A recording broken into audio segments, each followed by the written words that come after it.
Quand on pense à l'éducation, on a ce réflexe, on regarde tout de suite l'enfant.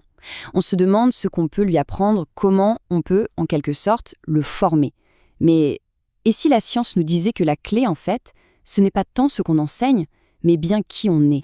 C'est une situation que tout le monde connaît, non? Un enfant qui a des difficultés, qui peine un peu à l'école. Et notre premier réflexe, c'est quasi systématique. On se concentre sur lui, sur ses capacités, sur ses efforts. On cherche ce qu'il faudrait réparer ou améliorer chez l'enfant. Sauf que, ce que la recherche nous montre de plus en plus, c'est que l'élément le plus déterminant pour le potentiel d'un enfant, c'est son environnement. Il faut donc peut-être, tout simplement, déplacer notre regard. Ok, alors pour bien comprendre ce mécanisme, il faut plonger un peu dans le fonctionnement du cerveau. Tout ça, ça repose sur une caractéristique assez fondamentale du cerveau humain, surtout dans les toutes premières années de la vie. À la naissance, on a un cerveau avec un potentiel immense. Les grands circuits sont là, mais ils sont très très immatures. On est prédisposé à apprendre à parler, à être social, à bouger, mais ce qui va faire la différence entre un potentiel qui s'exprime et un qui reste en sommeil, c'est l'environnement. C'est aussi simple et en un sens aussi dramatique que ça. Et cette sculpture, par l'expérience, elle se fait à une vitesse absolument vertigineuse. Dans les premières années, le cerveau d'un enfant peut former jusqu'à 1000 nouvelles connexions neuronales par seconde. C'est un foisonnement juste incroyable. Mais attention, parce que cette explosion de connexions, elle ne dure pas éternellement. Les fondations, elles, se posent très très tôt. Regardez un peu cette frise. Dès la fin de la première année, le cerveau commence déjà à élaguer, à se spécialiser. La grande phase de création est en fait déjà en train de se terminer. Et là, on arrive au point le plus intéressant. Quelle est la règle qui guide cette spécialisation? On a tendance à penser que le cerveau va garder les meilleures expériences, les plus positives. Mais en réalité, le cerveau, il n'a pas de sens critique. Il ne juge pas. Il va simplement renforcer les connexions neuronales qui correspondent aux expériences les plus fréquentes. Cette citation, elle résume tout. Ce principe est un peu contre-intuitif, mais il est capital. Ce n'est pas la qualité qui sculpte les circuits du cerveau, c'est la répétition.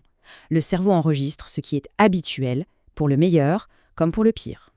Pour bien voir l'impact très concret de cette règle, il y a une étude célèbre qui a mis en lumière un phénomène qu'elle a appelé la catastrophe précoce. En gros, des chercheurs ont passé des centaines et des centaines d'heures à enregistrer les interactions dans des familles de tous les milieux sociaux. Et leurs découvertes ont été pour le moins stupéfiantes, surtout en ce qui concerne la quantité de mots auxquels les enfants étaient exposés. Et voilà le résultat. Un enfant dans un foyer favorisé entendait en moyenne 45 millions de mots avant ses 3 ans. Dans un foyer défavorisé, ce chiffre tombait à 13 millions. C'est un écart de 30 millions de mots. C'est juste colossal. Mais le point crucial, ce n'est même pas le vocabulaire. C'est que chaque mot entendu, chaque interaction, ça structure littéralement l'architecture du cerveau de l'enfant.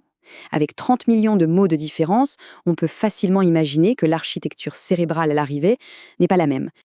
Ce mécanisme de construction, on l'appelle le serve and return, le service-retour.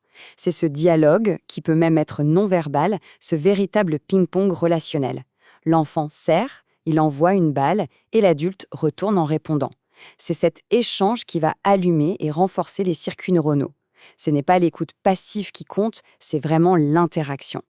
Donc, si on récapitule, si l'environnement est absolument déterminant et si l'interaction est le mécanisme clé de construction, alors la conclusion est limpide. La réponse, le facteur le plus puissant pour le développement de l'enfant, eh bien c'est l'adulte. Pour bien se rendre compte de ça, il y a une autre étude assez incroyable. Une équipe à Philadelphie voulait mesurer les dommages de l'exposition à la cocaïne pendant la grossesse. Et là, surprise totale, ils n'ont rien trouvé de vraiment significatif. Par contre, ils ont compris que le manque d'interaction sociale dans ces environnements était bien plus destructeur pour le développement du cerveau que la drogue elle-même. Notre besoin de lien est fondamental. Tout ça nous amène au principe d'exemplarité. Les enfants ne font pas qu'imiter volontairement. En fait, ils manifestent à l'extérieur ce qui s'est encodé à l'intérieur de leur cerveau. Leur intelligence se structure avec notre quotidien, avec ce que nous sommes vraiment. Cette phrase est au cœur de tout. Ce ne sont pas nos belles intentions, ni l'idéal de parents ou d'éducateurs qu'on a en tête qui compte le plus. C'est notre comportement de tous les jours, surtout dans les moments de fatigue, de stress, qui va servir de matériau de construction principal pour le cerveau de l'enfant. La conclusion logique, c'est donc un changement radical de point de vue. Quand on parle d'éducation, quand un enfant a des difficultés, il faut peut-être d'abord tourner le regard vers nous-mêmes. Regarder ce que nous offrons, comme environnement, avant de mettre toute l'exigence sur l'enfant. Au final, la question, elle nous est renvoyée en plein visage, puisque le cerveau de l'enfant se façonne à partir du monde qu'on lui propose sans filtre et sans jugement, ça nous oblige à réfléchir. Quel monde, quelles interactions, quel langage et quel exemple est-ce qu'on lui offre jour après jour pour construire les fondations de toute sa vie?